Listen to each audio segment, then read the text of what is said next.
away from public education. Governor Walker, it was $1.6 billion out of the budget out of K-12 education and beyond. You know that. That hurt public institutions in the state of Wisconsin. And now we're looking good, we're putting money into it, but we're not even near what was taken out of it. But I would definitely argue, and I would love you to get in touch with some district administrators, special ed directors, and find out the impact. It's there. If you talk to some of these parents who find themselves in a situation where they are just frustrated that the district is not helping them, not doing what they think their son or daughter needs. And sometimes they can't because of legislation. They're just beside themselves. So no, I agree, but it's not 100%. Open enrollment, school choice already. Open enrollment's been in place already. They can go to us. Yeah, they can go. This is They don't have to go to $10 private schools. Exactly. This is money to pay for religious schools. School choice has always been there. Right, let's be clear on the terms we're using. School choice is one thing. I don't have a problem with school choice as a school board member. Vouchers are another thing.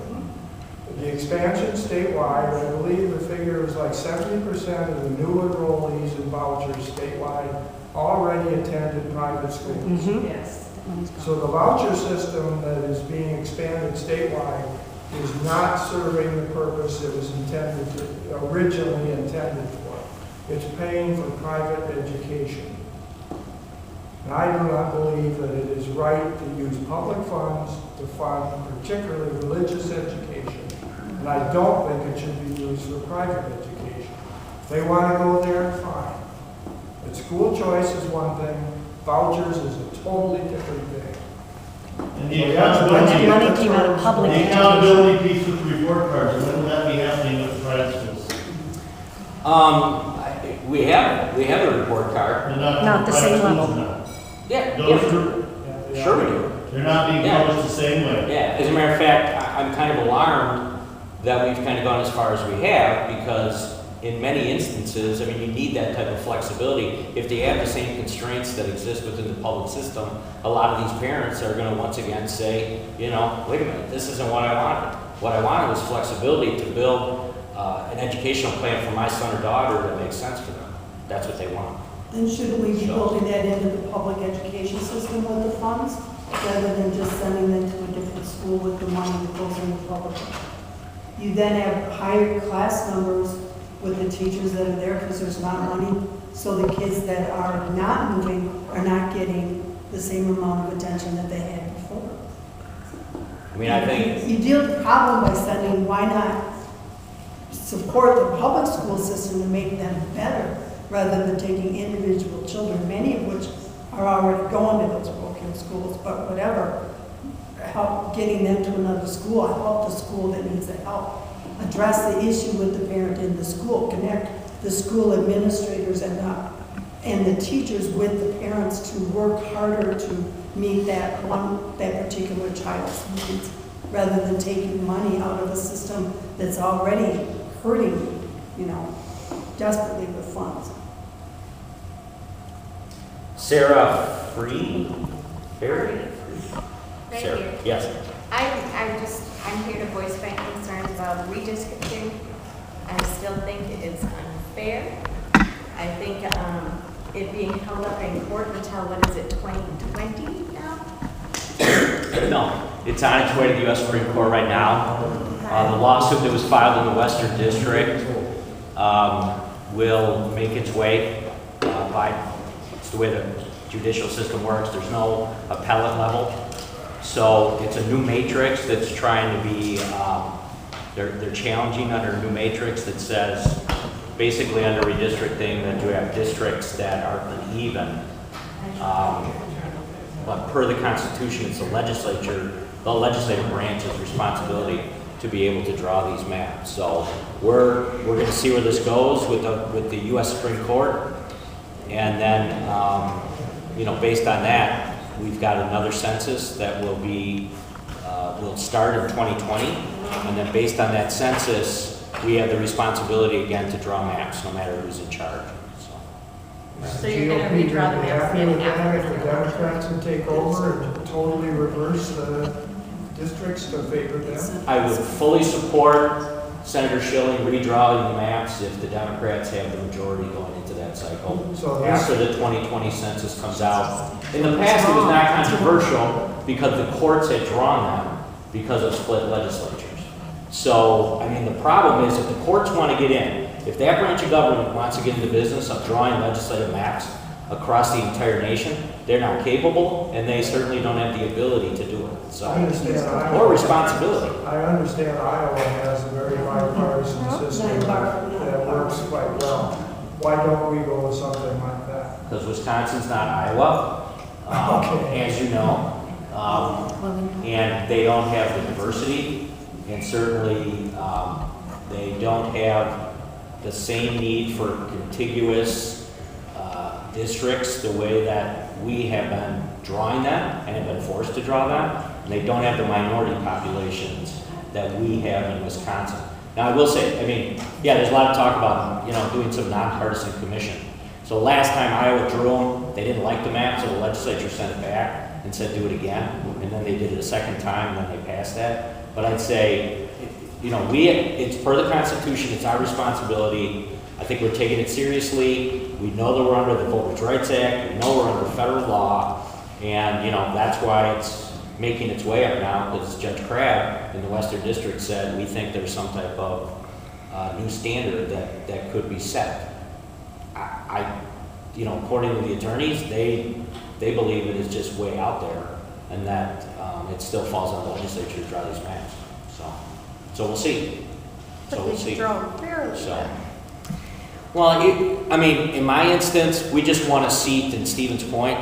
That's 40%, 47% GOP. We defeated Julie Lassa in a seat that is a Democrat state Senate seat. There are so many other factors, candidate recruitment, and the ability to have a message that resonates. So it's not just about the lines, that's for sure. But there are computer programs that exist that can be used to draw it fairly.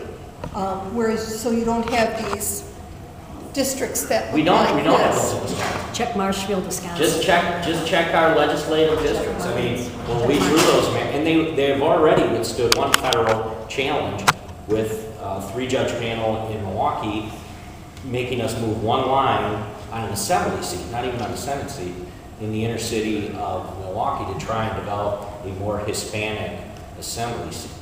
The result of that was there are less Hispanics now in the legislature than there was before.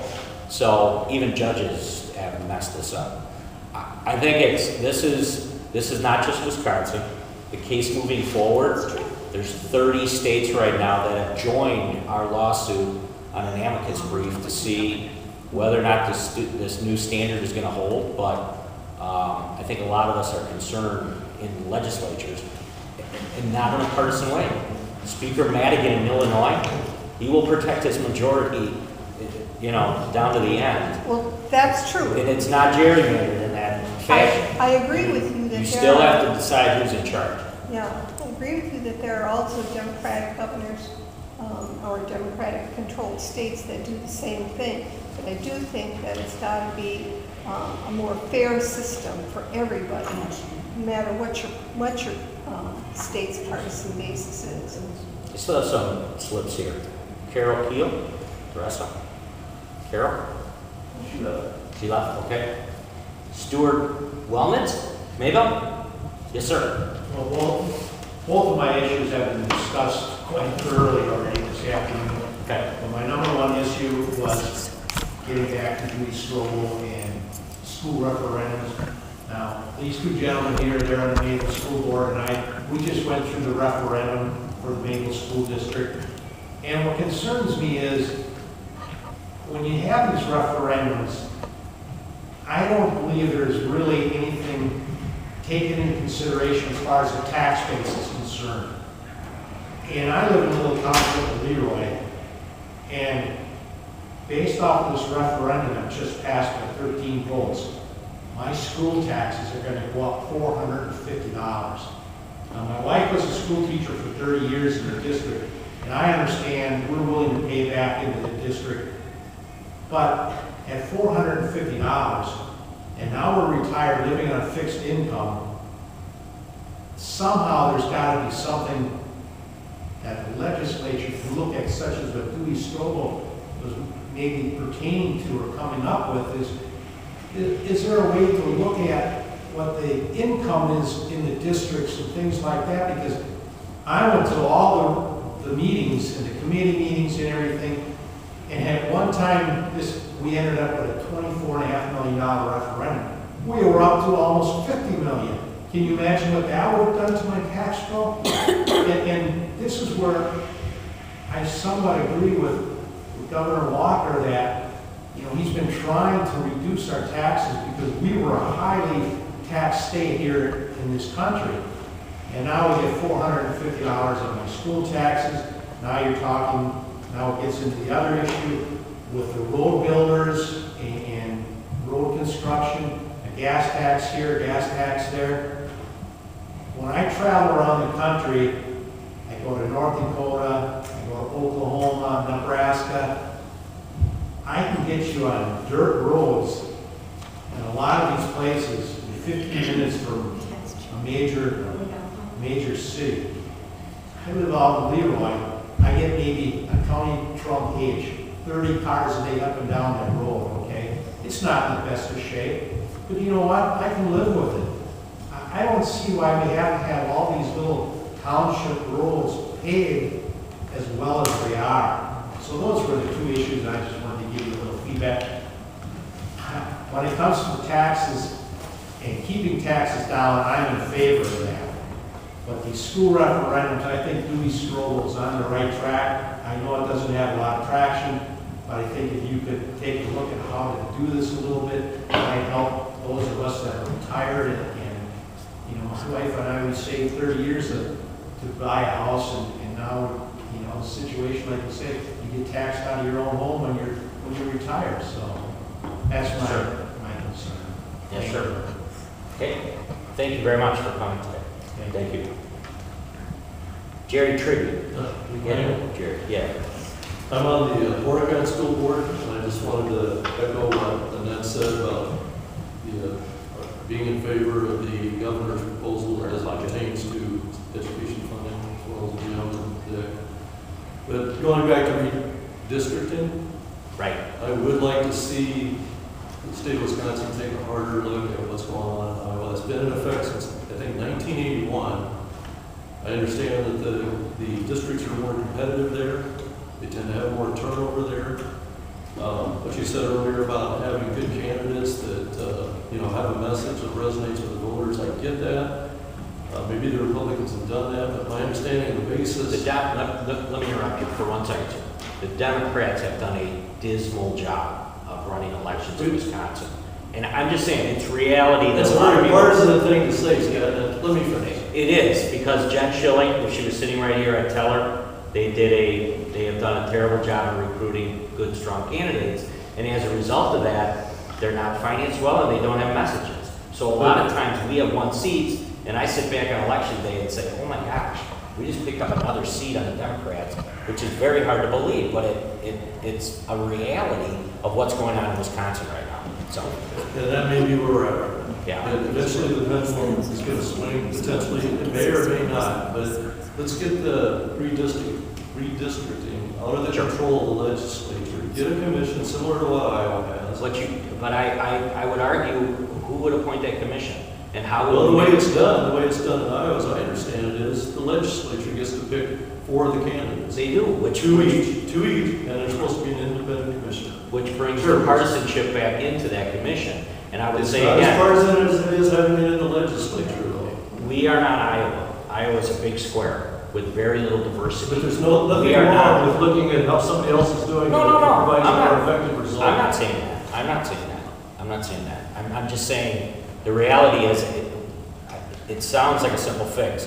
And if it was that easy, I think you would go there. But I don't think, we have something far more complex I than think that. it's more political than that. I think the Republicans are in control right now. They like it the way it is. They don't like this challenge that they're going through right now. The Democrats would like to have the same level of control like they did 12 years ago. So when we come up to this next census, and we go through redistricting, it would be nice to be in a position to have a more independent commission helping define the districts and make them more competitive. I think the basis, I've been in and out of the majority 9 times in the entire time I've been in the legislature. then you should It want to get out of that part of it. It flips all the time. Give it to somebody else, let them do it. You can help select the people that are on the commission, you still get that control. But let the commission deal with it. Take the hint of politics out of it as much as you can. What you say? I want to finish. Yeah. My understanding of this challenge that's gone to the Supreme Court is it's not traditional. The basis of it is that the statewide vote in terms of Republican and Democrat wasn't as far apart as the representation that we wound up with. And so the basis of it is if we'd had more even redistricting, then we should have closer numbers than we do for the people that are in office. Right, it's called an efficiency gap. The efficiency. And basically what they're arguing is that, you shouldn't have Dewey Strobel, who I think has the most, just off the top of my head, most Republican Senate seat in the chamber, and Fred Risser, who has the most Democrat Senate seat, who represents the Isthmus in Dane County. That you can't have 2 districts that extreme. So you must somehow meld them together to get them so that they're even.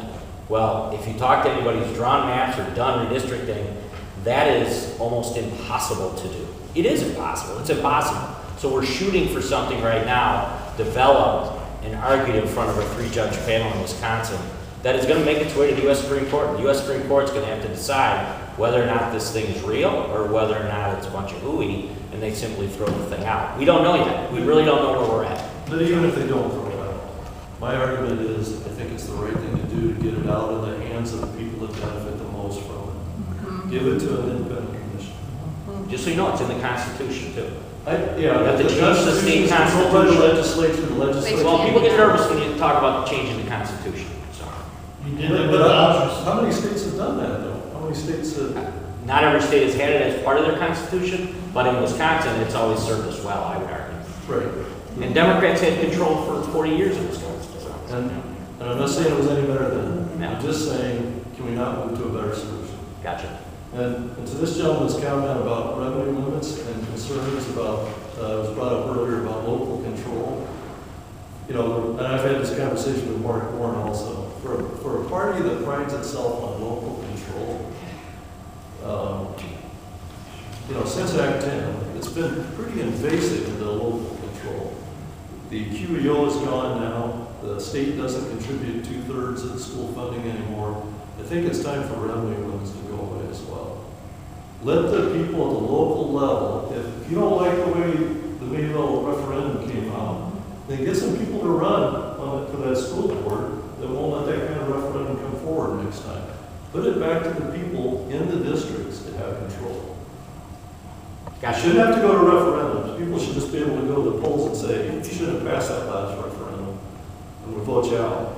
That's local control. Gotcha. Thank you. And by the way, I do appreciate you coming to do this. Thank you. I can't imagine sitting in your chair all day doing this. Thank you very much. Angie Kirst. And I want to thank you for coming too. Yep. I also have people that would really like it if you have an evening sometime in the area, because there are a lot of people that were not able to come. So Sure. just Yeah, I hold my understand. tongue. Yeah, I understand. You had mentioned that you have, when we were talking about education, a more elaborate school choice idea that's coming down the pike for this budget. Yeah, there's about, there's like 40, 50 items, very specific to school choice, kind of almost the way that school choice is managed internally, that I think we're working on. Some of it does deal with, I think, a number of different requirements that probably will put more accountability in place, I guess. I don't want to overblow it and make it sound like, oh boy, there's, kind of a huge package stuff that's going to change the face of school choice. But my point is, there was very little change in the governor's budget. I think there are some things that we're going to try and do to help the school choice community kind of manage things more in a better way internally. And you said it really doesn't affect the public schools? No, I didn't say it doesn't affect it at all. I just said, I think it's blown out of proportion as to how it might affect them with such a small amount of kids that are involved. Yeah, well, Beaver Dam right now is the first year, next year they will have school choice, Yeah. St. Catherine Drexel. And once that student is taken out, and it's just 20 students allowed right now, but is it like 20 students next year and 20 students next year? I mean, is this building that you have additional 20 students every year? And then that student not only is, let's say, that teacher, that student's removed from the classroom, they still have to have everything else, the administrators, the books, well, maybe not the textbooks, but everything else has to be provided for that classroom.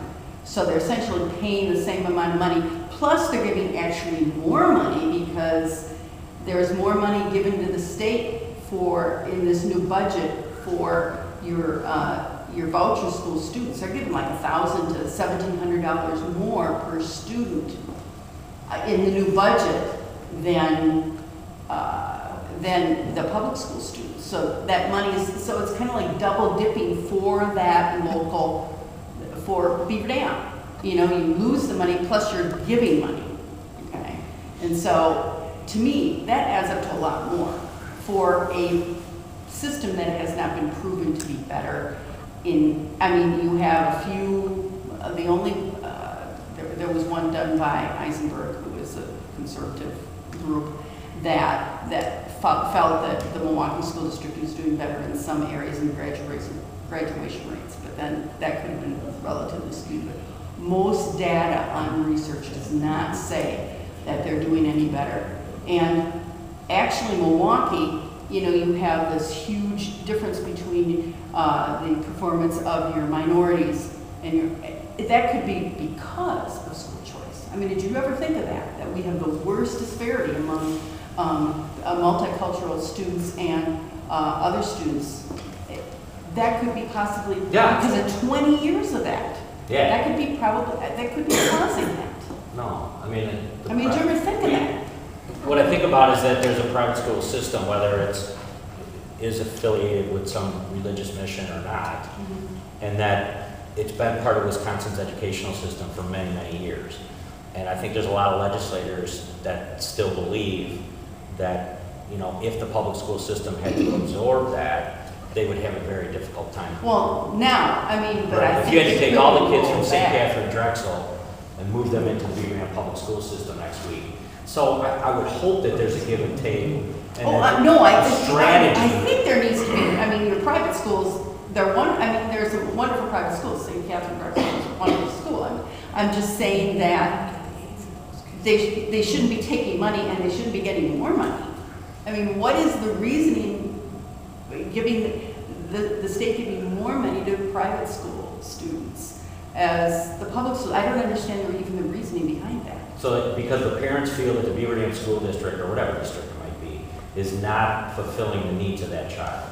But why should they get more money than your public school student? How do you think they're getting more money? It says right in the, it was right in No, the per pupil amount. the per pupil amount. Yeah, no, the choice child. NPR.